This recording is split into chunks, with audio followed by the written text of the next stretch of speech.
One of the things I found really interesting in your book is you were talking about Nelson Mandela and how you admired the fact that despite what happened to him, being in prison, and he still managed to embrace his captors and deal with that and say good things about them and actually came out positively. But your family went through being in camps, dealt with racism, and you said that you didn't feel that you could be like him, but you faced stuff like him. So how do you not become bitter from that? How do you keep from being? Well, I've seen what incarceration had done to my father. But you know, you got to think about. I was a child when we went through it, and in many ways protected from the real reality of what it meant to be uprooted and set out east eventually. I mean, I never thought of ourselves as poor, and yet the whole time we were absolutely impoverished. But my father, who was in his early 30s when World War II started, I think was shattered by the disillusionment in his country. He was born and raised in Canada, and you know, this was his country, and it let him down. And I think he was very bitter, but that bitterness was in many ways self-destructive.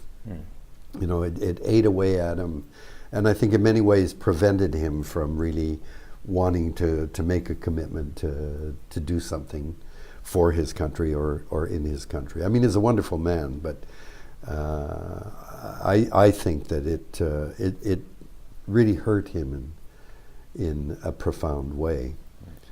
So but you know, the kind of thing that Mandela, it's like, I'm not a Christian, but when I think that a guy 2,000 years ago said, if someone hit you, you turn your face and let him hit you on the other side. Like, that to me is, it's so incomprehensible. I mean, to lash back would be your natural inclination, and yet it simply perpetuates that kind of violence, which is what Nelson Mandela recognized as well. Now, you know, he went through true physical difficulty and yet managed to emerge out of that. I'm sure inside there were moments of, you know, a lot of anger and bitterness and so on, but he didn't manifest that. And it made possible, I think, a peaceful transition to a non-apartheid world, which was really a stunning achievement.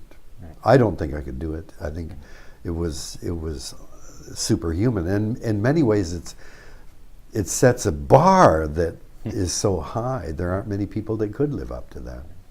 So I want to come back to a couple of things. I want to come back to your father in a little while, but just want to pick up on the idea of doing things. That one of the things I found interesting when you talked about your past life is you said, you know, I could have been a diamond cutter or a minister or a plumber. So do you ever think back now, geez, I would have been happier if I was fixing pipes right now? No, I never think back on my life and wonder what if. I mean, I just don't see the point of looking back and regretting or wishing for a change. We are what we are, and those, you know, diamond cutter, preacher, those are ideas that my father thought would exploit certain characteristics I guess he saw in me. But you know, those were impositions on me, and I think the deeper thing he did for me was to feel a sense of obligation to work really hard to prove that Canada had made a mistake, that we were worthy. I think in many ways he also saw me as a vehicle to prove to his mom and dad that they were wrong. My grandparents emigrated to Canada shortly after the turn of the 19th century. And their whole thing, they were uneducated, very poor. They came to Canada for opportunity, as is the case for many, many of the immigrants to this country. And so they knew that Canada was a racist country in the early 1900s, but if you worked hard, you could get ahead. And so their whole thrust was work hard, earn money, buy property. That was, and for some reason, my father was never that way. I mean, he worked hard, And but he was totally irresponsible in terms of money. It was my mother that really stabilized the family income, but he really knew how to enjoy himself. He loved gardening. He loved fishing, of course, camping, all those things. He just loved to do it. My wife always says, "Why couldn't you be like your father to enjoy the moment?" He was a remarkable man, but he was always considered, as the eldest child in the family, a failure by his mom and dad. And I remember them berating him at our weekly dinners at their place for taking time out to take David fishing instead of working. You know, everything was, look, you could have been making money, and you were doing these frivolous things. And so I want to pick up on that, because one of the things you said about your dad in terms of a relationship to his grandparents is that he was a mutant. yeah, Right. And mutation, obviously, as you know, is valuable for natural selection and change in the species. So how much of your father's mutant genes do you carry, do you think? Yeah, well, I said that as a joke. I Yes, used to say, of "Dad, course. you're a Yeah. mutant." And I certainly didn't believe that he was an expression of some kind of genetic combination. But in the biological world, a mutation, the vast majority of mutations that occur upset the system, and they're deleterious. But of course, the occasional one comes up and is greatly beneficial as conditions change. And certainly for me, I feel I was the inheritor of the enormous benefits of my father, in the sense that money and the need to just do good, prosper, was never a driving force, because it was never for my father. Working hard, yes, he instilled that in me. But he knew that there was more to the world than just making money. And I've always been grateful to him for that. Now, I've told him, "God damn it, Dad, you know, I'm working my ass off, but I don't have to all the time. But you instilled that in me as well. That I had to work much harder than any white person in order to get ahead." Right. So one of the things you said in terms of your dad saying work hard is that he was dead wrong about the value of playing sports. So Boy, I guess, you've been reading all my stuff, haven't you? Yes. So I guess my question is, and I think this is probably hard for people, but looking back, when you think about what you've told your children and your grandchildren over the years, what were you dead wrong about? Oh, gosh. Hard to pick one, or? Yeah, that's an interesting question. I guess I won't get to see that. I think possibly I've leaned over backwards not to act as if my children were somehow special, in the sense of praising them like mad. When Severn, at a very young age, started, we were amused by, you know, she'd get her friends and do little marches to protect the animals, and we thought it was amusing. But as she achieved fame, I made a point of not really praising her, and because I didn't want her to think she was somehow special. I hope she understands how very proud I am of her, but I never really have expressed that with my children. Just again, when you're going back to your being young, I'm thinking about your father building crystal radio sets, and you, in two occasions, when you had measles and Asian flu, were in a position where a lot of your entertainment came from radio. Yeah. But you're in television a lot, and radio. So I was reading that and I was thinking, how much of the preference which you have for radio comes from your grandfather's crystal radios and your moments where you were sick, and that was what got you out of that? No, well, I mean, that could be. It's interesting. Our television set at home is very seldom on, but the radio's on all the time. And that could very well be. I mean, radio was the big medium when I was a child of communication. But And when I started Quirks and Quarks, I absolutely loved it. Yes. And it was very, very difficult for me to give it up. I had to make a choice.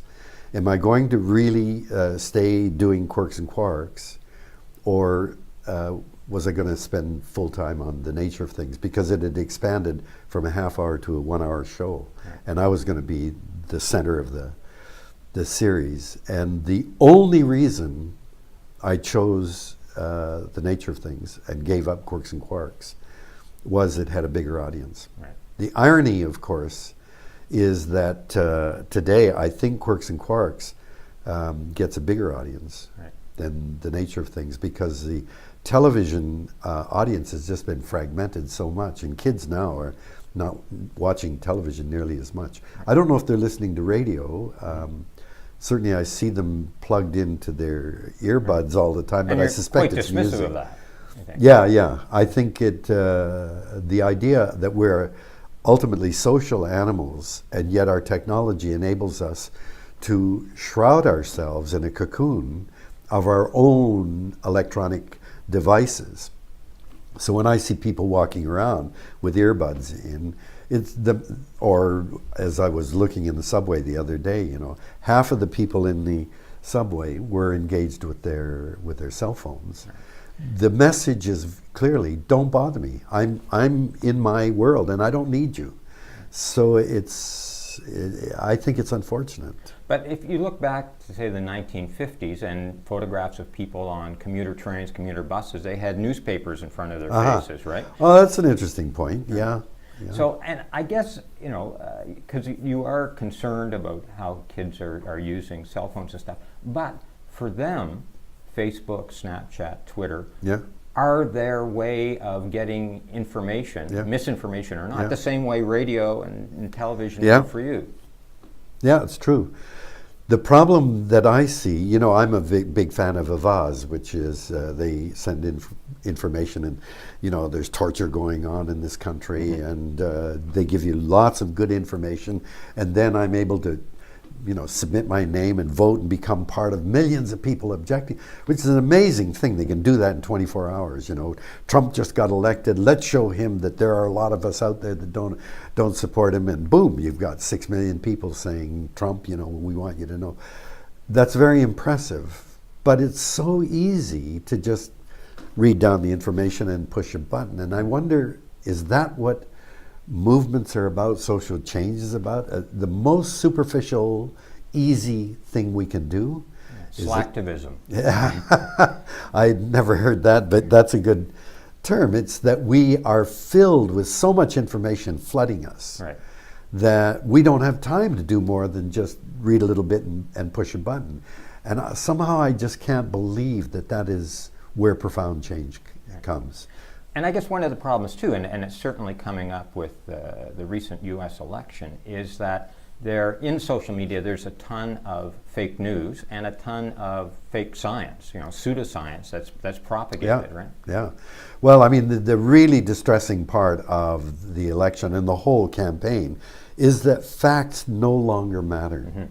And that is really frightening. I mean, my whole public career is based on the notion that people make better decisions when they get better information. I felt people were illiterate in science, and yet science, when it was applied by industry, medicine, and the military, had a profound impact. And you can't just delegate that to politicians or the corporate community to make decisions about that. I felt the public needed to be involved in how do you make those decisions as to what technologies we're going to accept.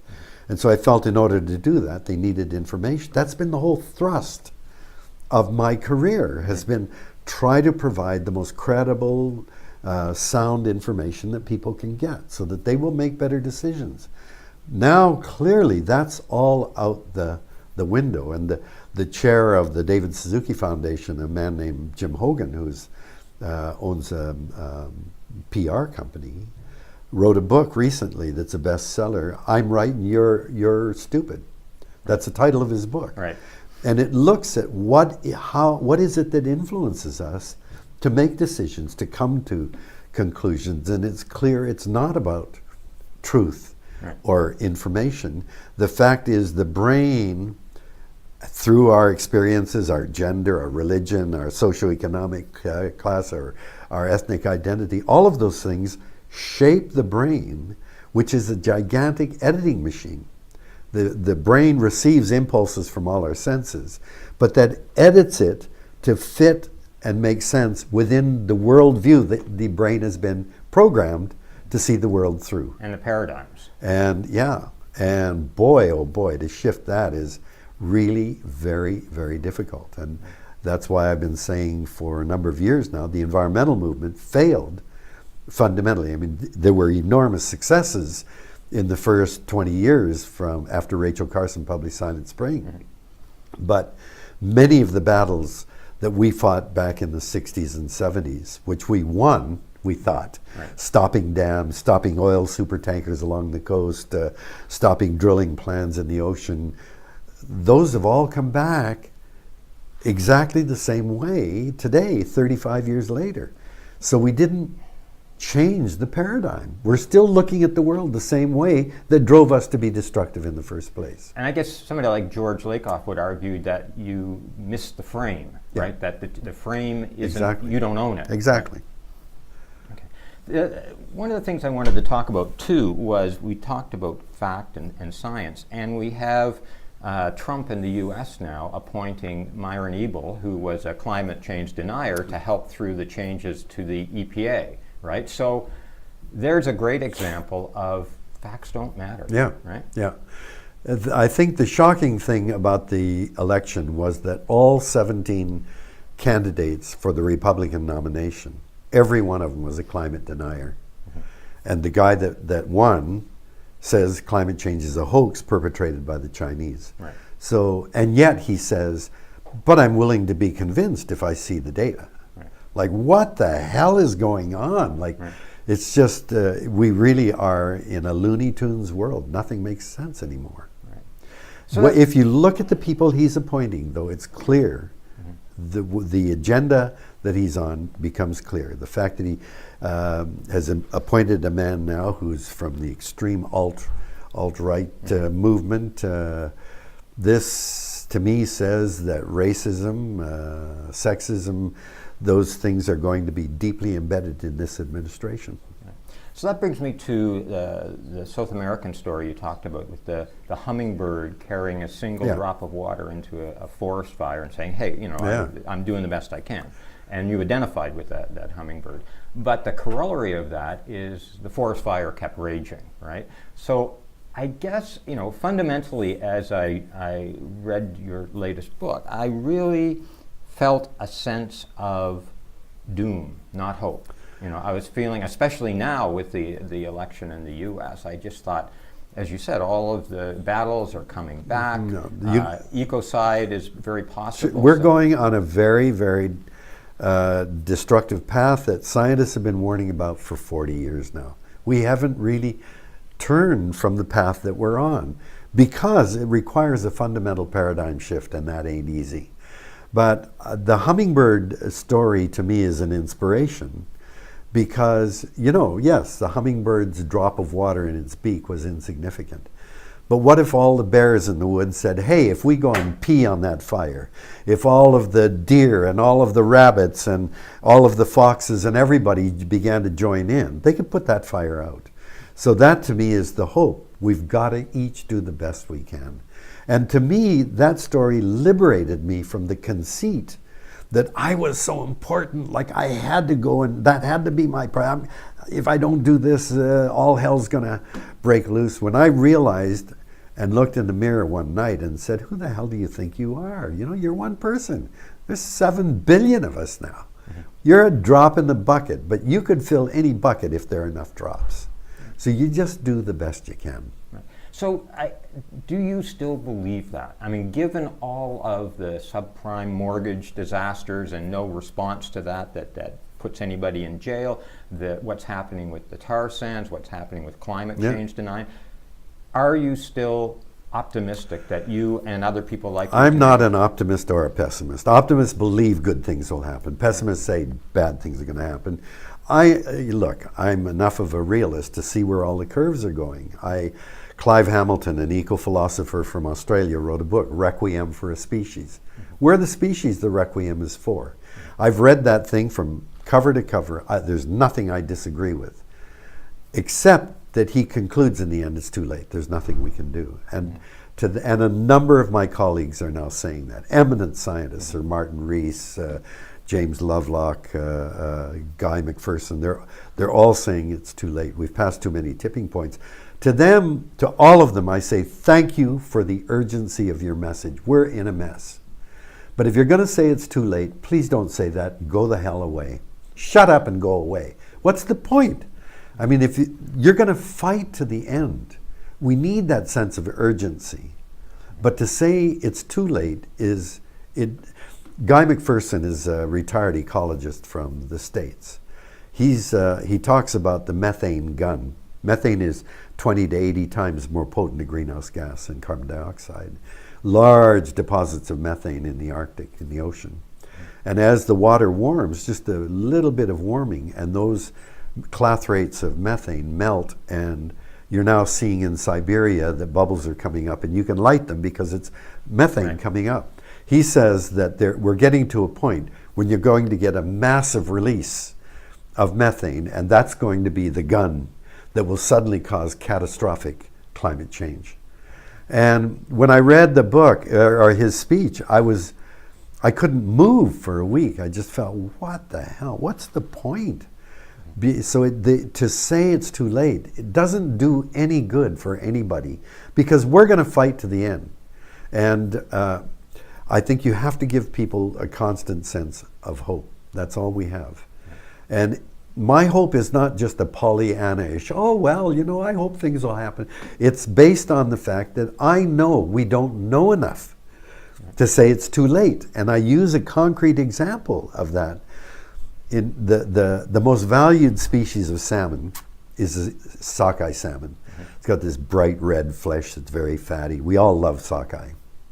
The biggest run of sockeye in the world is in the Fraser River, and we like to get 20 to 30 million sockeye coming back spawning. In 2009, we got barely over 1 million sockeye. And I vividly remember turning to my wife and saying, well, that's it. There isn't enough biomass to get them up to the spawning grounds. They've had it. A year later, we got the biggest run in 100 years. Right. Now, I use that not to say how stupid I am, because nobody knows what the hell was going on. Right. Nature shocked us. And I believe nature has got many, many other shocks up her sleeves, some not good, but some very hopeful. And that if we can pull back and give nature room, she will be more generous, I believe, I hope, than we deserve. Right. So the final question I have is, and it's a question that a lot of people your age or my age ask, is, as you sort of wind up your life, I don't mean to be terribly fatalistic, but what do you regret? Well, that's a question I'm always asked as well. There are simple things I regret, silly, stupid, inconsiderate things that I did to people. I regret making my wife cry when I just was so angry that I deliberately, I knew that she was vulnerable and I made her cry, and it was, there are things I've done with people. Like with your mother when you said, I didn't oh, want to well, be born. I can't even talk. I used to talk about it in my speeches, and I can't do it without breaking down. I mean, that was just such a stupid thing that I did to my mother. Those things that I've done and said, the way I've treated people, certainly in my love life, I've done things I really regret very much. But in terms of my actions, in terms of not having done the right thing or ignore, I just don't live with that, because we all make choices and we're not omnipotent. We can't make the right choices all the time. I did the best I could, and I like to think that I never did anything in a malevolent way, that I always had the interests of my family and my country in my mind as I did those things. So, yeah, I am a fallible, ultra fallible human being, and I did things to other people that I wish I hadn't. Right. Well, thank you for doing the best you could.